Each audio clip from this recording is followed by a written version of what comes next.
Okay. நம்ம last கிளாஸ்ல வந்து ஆப்ரேட்டர் ஸ்டார்ட் பண்ணோம். அதில் வந்து அரித்மெட்டிக் ஆப்ரேட்டர் வந்து ஸ்டார்ட் பண்ணிட்டு இருந்தோம். இன்னைக்கு வந்து கம்பேரிசன் ஆப்ரேட்டர் அப்படின்னு பார்க்கலாம்.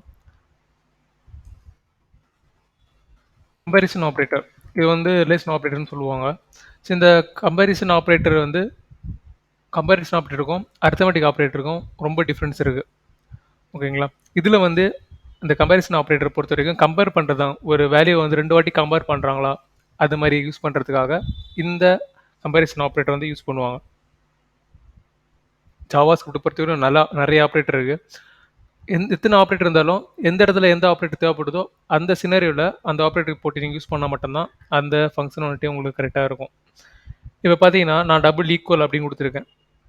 இஸ் ஈக்குவல் டு அப்படின்னு கொடுத்தீங்கன்னா டபுள் ஈக்குவல் அப்படின்றது தான் இஸ் ஈக்குவல் டு அப்படின்னு சொல்லுவாங்க. இது வந்து எப்படின்னு கொடுத்தீங்கன்னா இப்போ 10 டபுள் ஈக்குவல் 20 இது மேட்ச் பண்ணி பார்த்தீங்கன்னா 10க்கும் 20க்கும் ஈக்குவலாக இருக்கா அப்படின்னு பார்த்தீங்கன்னா அது ஈக்குவலாக இல்லை, அதனால அது ஃபால்ஸ். அந்த மாதிரி அதே மாதிரி ஐடென்டிக்கல்னால் 3 ஈக்குவல் கொடுத்துருப்பாங்க. நம்ம ஃபஸ்ட்டு நம்மளுக்கு தெரிஞ்சது வந்து டெக்னிக்கலாக நம்மளுக்கு தெரிஞ்சது பொதுவாக தெரிஞ்சதுன்னா சிங்கிள் ஈக்குவல் தான் தெரியும். ஏ ஈக்குவல் டு 20 அதாவது வேல்யூ அசைன் பண்ணுறதுக்காக யூஸ் பண்ணுவாங்க. அதே டபுள் யூஸ் பண்ணுறதுனா ஈக்குவலாக இருக்குது அப்படின்னு இது ரெண்டுமே ஈக்குவலாக இருக்கா அப்படின்னு மேட்ச் பண்ணுறதுக்காக அந்த கண்டிஷன் யூஸ் பண்ணுவாங்க. இந்த மாதிரி கண்டிஷன்ஸ் எல்லாம் எங்கே யூஸ் பண்ணுவாங்கன்னா இஃப் எல்ஸ் அந்த மாதிரி கண்டிஷனில் யூஸ் பண்ணுவாங்க. இஃப் இந்த கண்டிஷன் வந்து கரெக்டாக இருக்கா, அந்த கண்டிஷன் கரெக்டாக இருந்துச்சுன்னா இதை வந்து ரன் பண்ணுங்கள், இந்த அவுட்புட்டை வந்து ரன் பண்ணுங்கள், அது மாதிரி கொடுக்கறதுக்காக தான் இந்த மாதிரி கம்பேரிசன் ஆப்ரேட்டர் யூஸ் பண்ணுவாங்க. இதுவே பார்த்தீங்கன்னா ட்ரிபிள் ஈக்குவல் அப்படின்னு கொடுத்துருப்பாங்க. ட்ரிபிள் ஈக்குவலும் அதே மாதிரி தான் கம்பேர் பண்ணி உங்களுக்கு வந்து ட்ரூ ஆர் ஃபால்ஸா அப்படின்னு கொடுத்தேன்.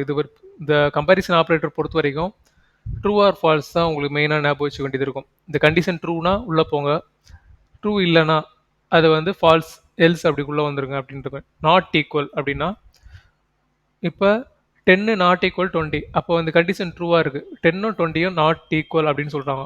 அப்போ ரெண்டு கண்டிஷன் வந்து சாட்டிஸ்ஃபை ஆகுது அப்படின்னா அந்த கண்டிஷன் ட்ரூவாக இருக்குது. நாட் ஐடென்டிக்கல்னால் 20 நாட் கொடுத்துருக்காங்க, டபுள் ஈக்குவல் 20 இது வந்து ஐடென்டிஃபை பண்ண முடியல, அதுக்காக ஃபால்ஸ் அப்படின்னு கொடுத்துருவாங்க. இப்போ நம்ம கிரேட்டர் தென் லெஸ் தென் அப்படி பார்த்துருப்போம். இந்த கிரேட்டர் தென் லெஸ் தென் முதல்ல பார்த்துடலாம். நம்ம வந்து ஸ்கூல் டேஸ்லேயே நிறைய பார்த்துருப்போம், காலேஜ் டேஸ்லேயும் பார்த்துருப்போம். கிரேட்டர் தென் லெஸ் தென் வந்து நம்மளுக்கு வந்து தெரிஞ்ச விஷயம்தான். இந்த கிரேட்டர் தென்னுன்றா அந்த பெரிய கிரேட்டர் தான் இருக்குல்ல, அந்த இடத்துல வந்து பெரிய நம்பரு, ஷார்ப்பாக இருக்கிறதுல வந்து 10 சின்ன நம்பர் இருக்குதுன்னா உங்களுக்கு வந்து அதை வந்து ஐடென்டிக்கல் பண்ணி பார்த்தீங்கன்னா அது 7 மாதிரி உங்களுக்கு விசிபிலிட்டி தெரியும். ஓகேங்களா? இப்படி ஒரு ஸ்டேட்மெண்ட் இருந்துச்சுன்னா அது ட்ரூ. இதுவே இதுக்கு ஆப்போசிட்டில் இருந்துச்சுன்னா அது ஃபால்ஸ், அதாவது லெஸ் தென் அப்படின்னு சொல்லுவாங்க.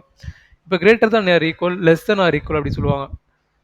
கிரேட்டர் தான் ஆர் ஈக்குவல்னா இதை விட இது பெருசாக இருக்கா, இதை விட இது சின்னதாக இருக்கா அப்படின்னு சொல்கிறதுக்காக தான் கிரேட்டர் தென் லெஸ் தென் அப்படி சொல்லுவாங்க.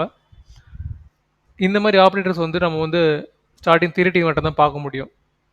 இது எல்லாமே சேர்த்து ஆப்ரேட்டர் டேட்டா டைப் எல்லாமே யூஸ் பண்ணி தான் நம்ம வந்து ப்ரோக்ராமிங் பார்க்க முடியும்.